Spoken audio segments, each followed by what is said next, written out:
Pisces, tignan natin kung ano ang mensahe para sa'yo ngayong week. Keep in mind po na ito ay general reading lamang, so hindi lahat ay makaka-relate. So be open-minded. Sa mga hindi pa po nakasubscribe dito sa ating channel, please subscribe na po kayo and palike na din po ng ating video. At sa mga nais pong mag-avail ng ating private readings, ng ating Evil Eye Amulet Necklace, at ng ating Tears Bracelet, makikita nyo po yung link sa description box.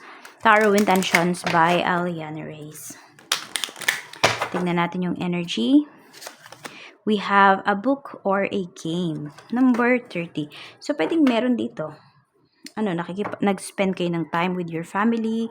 Pwedeng naglalaro kayo. Ayan, paggabi pa, pang pastime nyo ba yan? Pampatulog po ninyo.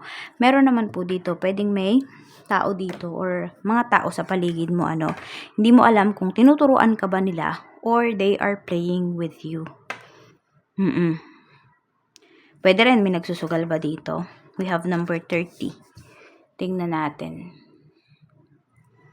Ano pa yung mensahe? Spirit guide, mensahe po natin. Pisces Sun, Moon, Rising. Shuffle muna natin.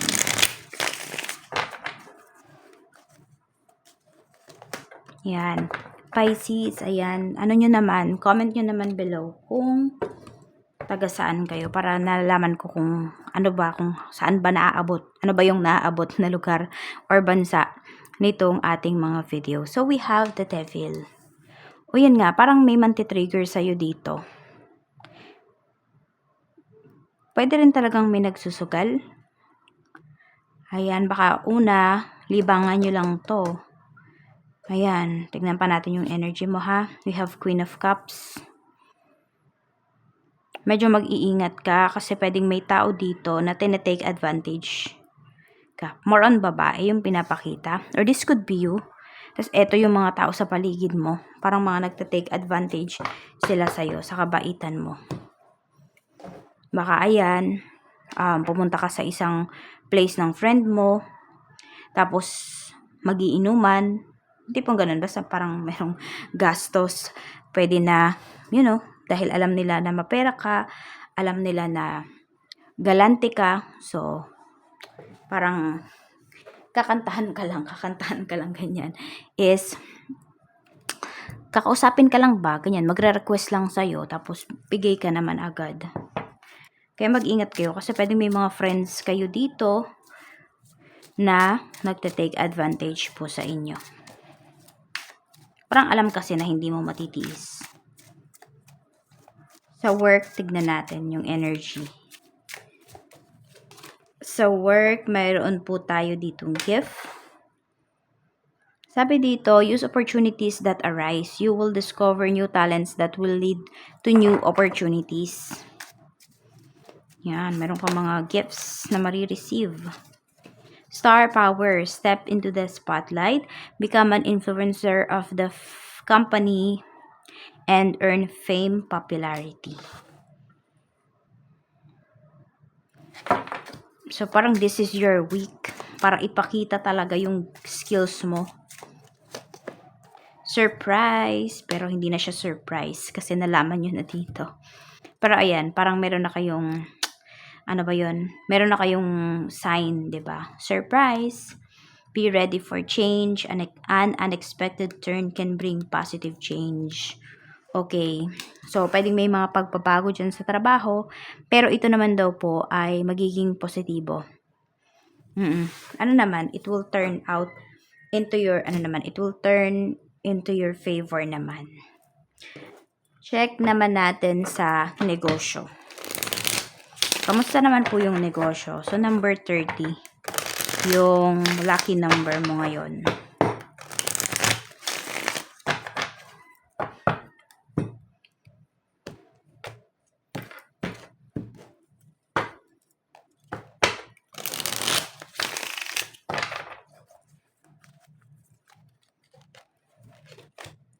We have 4 of Swords. Ayan, pagdating sa negosyo. Queen of Swords. Meron tayo ditong 8 of Pentacles. Okay. Hindi ko alam kung yan ba ay family business. Or meron kang mga kasamahan dito sa trabaho, ay sa negosyo mo na tatamad-tamad ngayong week. So, ikaw dito stress ka. So, pwedeng magsisermon ka dito.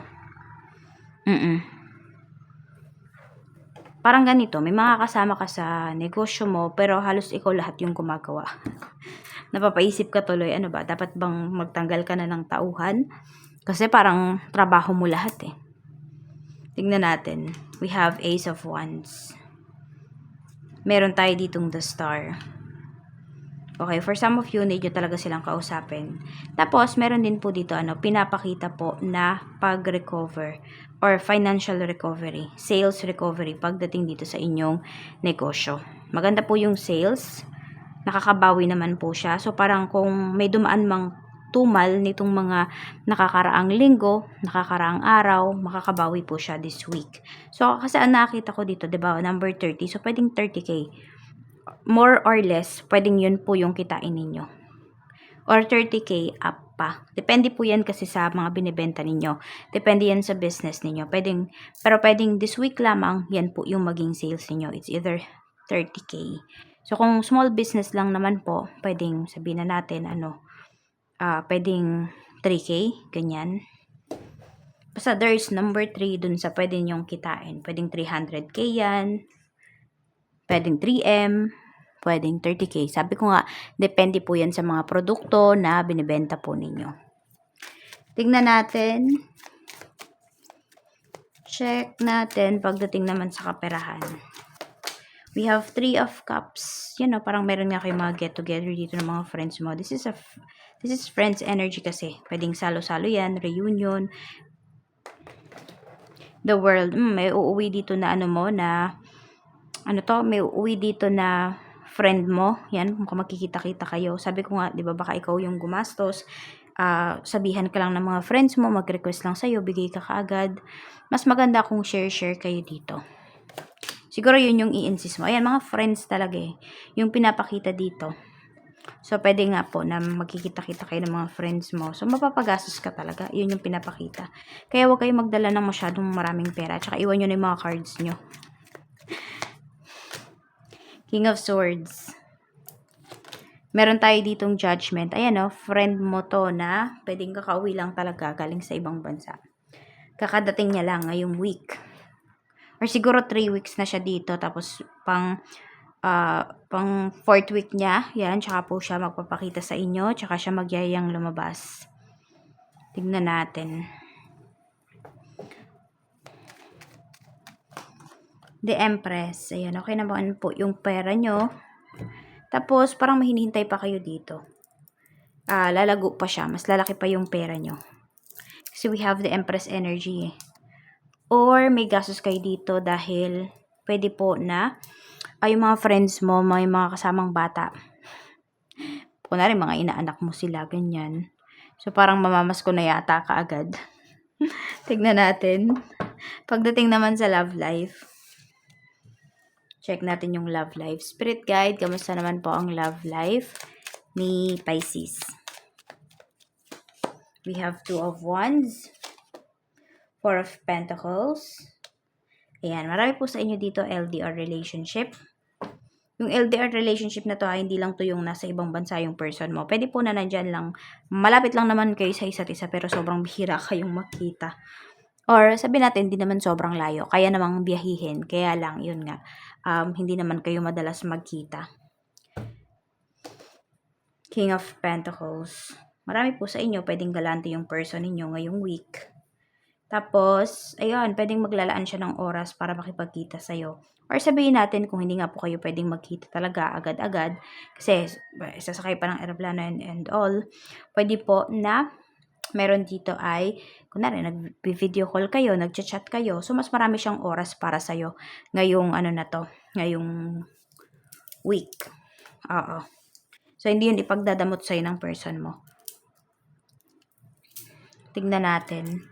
Ano pa yung mensahe, okay? Tingnan natin. Ano yung mafe-feel mo? Wheel of Fortune. Yan nga. Parang napakaswerte mo. Yan yung mafe-feel mo ngayong week na ito pagdating sa love life. Diba? Walang away. Talaga lamang po na